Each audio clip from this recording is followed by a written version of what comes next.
Healthy motor function depends on the continuous firing of dopamine-producing neurons within the substantia nigra.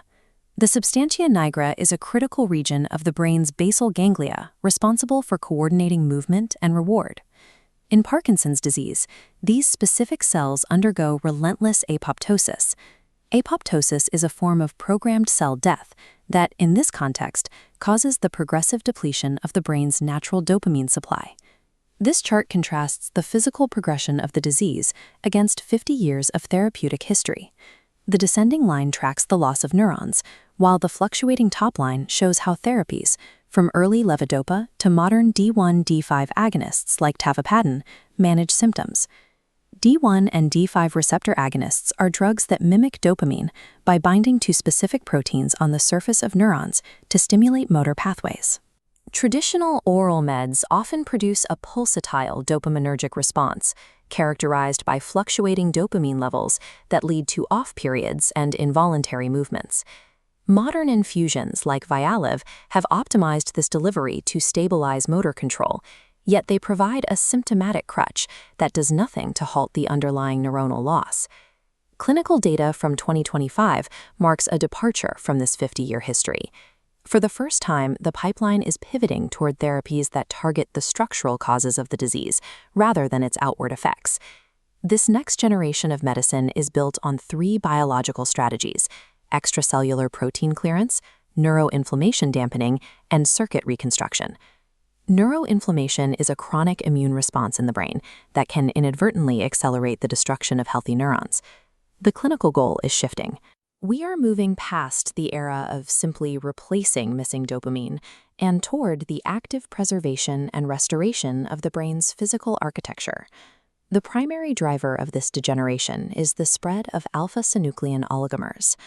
Oligomers are small, misfolded protein clusters that are toxic to brain cells and can physically migrate between neurons, spreading pathology throughout the motor system. One strategy to stop this spread is passive immunity, specifically through monoclonal antibodies like prasinezumab. A monoclonal antibody is a laboratory-produced molecule designed to recognize and bind to a specific target, in this case, the toxic alpha-synuclein protein. This Kaplan-Meier curve from the PADOVA trial tracks the time until a patient's motor symptoms worsen. The drug showed a hazard ratio of 0.84, but it failed its primary endpoint because the difference between the drug and placebo did not reach a p-value of less than 0.05, which is the standard threshold for statistical significance. However, when the data was filtered to show only patients already on a stable dose of levodopa, the efficacy signal became more apparent. Levodopa is the standard of care medication that the brain converts into dopamine to manage tremors and stiffness. To understand why the clinical results were mixed, we have to look at the exploratory biomarkers measured during the trial. Imaging data showed that patients on the antibody had a significant reduction in iron accumulation in the brain, a known indicator of reduced neurotoxicity. Additionally, neuromelanin MRI confirmed that the physical volume of the substantia nigra was numerically better preserved in the treated group. Neuromelanin MRI is a specialized imaging technique used to visualize the health and density of dopamine-producing neurons. The conclusion from PADOVA is that while passive antibodies clearly engage their target and reduce localized damage, they may not be potent enough to halt systemic progression on their own for the general population. The more potent alternative is active immunotherapy, such as the ACI 7104.056 vaccine. This treatment trains the host's own B cells, the white blood cells responsible for immune memory, to continuously produce their own antibodies against toxic synuclein. This bar chart shows the results from the Phase 2 VAC-SYN trial, where 100% of participants developed a robust immune response. Antibody titers, which measure the concentration of antibodies in the blood, reached levels 500 times higher than the placebo group. Crucially, these antibodies were detected in the cerebral spinal fluid at levels that tracked with the blood concentration. This proves the vaccine's response successfully penetrated the blood-brain barrier, the protective layer of cells that normally prevents most substances from entering the brain. To prove this was actually protecting neurons, researchers measured neurofilament light chain, or NFL. NFL is a protein found inside healthy neurons that leaks into the surrounding fluid only when those cells are physically damaged or dying. In this graph tracking NFL over 74 weeks, the placebo line climbs as damage continues. But for the vaccinated group, the NFL levels remained flat, suggesting that the physical destruction of brain cells was effectively halted. This biological stabilization led to a clear clinical result. The vaccinated group showed no meaningful progression in their MDS-UPDRS Part 3 scores. This is the standardized scale clinicians use to rate motor symptoms like tremors, rigidity, and gait. This is the first definitive, biomarker-validated evidence that the structural decline of Parkinson's can be frozen. Alpha-synuclein isn't the only threat. It triggers a secondary cascade of damage by activating microglial cells. Microglia are the brain's resident immune cells, and when they become hyperactive, they release toxic cytokines, signaling proteins that can cause widespread collateral damage to healthy neurons. This mechanism represents a shift in strategy. If the protein trigger is the spark, chronic neuroinflammation is the fire that actually consumes the dopaminergic neurons. Researchers are now targeting the specific pathways that drive this fire, primarily the NLRP3 inflammasome and the TYK2 and JAK1 kinases. These are protein complexes and enzymes that act as master switches for the brain's inflammatory response. New oral medications like VTX3232 and BHV8000 are designed to enter the brain and physically block these switches. By inhibiting these enzymes, the drugs stop the downstream production of the toxic molecules that kill neurons.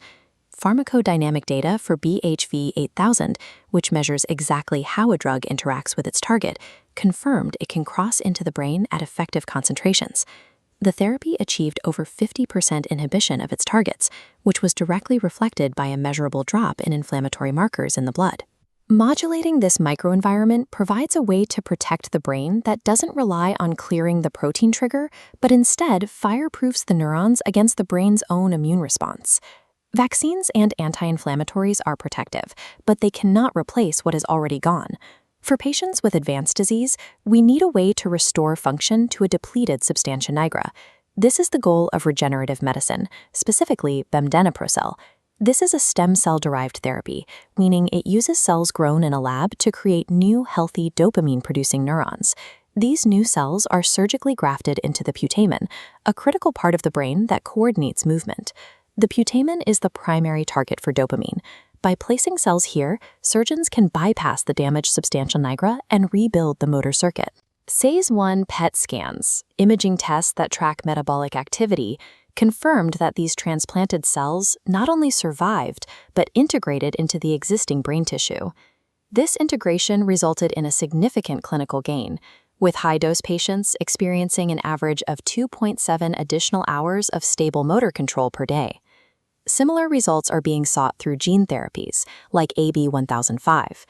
These use viral vectors, harmless modified viruses, to deliver growth factor genes that help existing neurons survive and function more effectively. Regenerative medicine changes the therapeutic limit. It is the transition from merely slowing a disease to actively reversing the damage it has caused. Looking toward the 2030s, this dashboard represents the likely standard of care, a combinatorial strategy that uses all three pillars at once. A single patient might receive a vaccine to clear the synuclein trigger, an oral inhibitor to stop the inflammatory fire, and a cell graft to replace the architecture they've already lost. Precision genetics is already making this possible. Trials are now targeting specific genetic drivers like LRRK2 and GCase, enzymes that, when mutated, are known to cause or increase the risk of developing Parkinson's. Genetic stratification, the process of grouping trial participants by their DNA profile, allows researchers to test drugs in the patients most likely to respond, significantly increasing the success rate of these trials. This is being further accelerated by adaptive platform trials.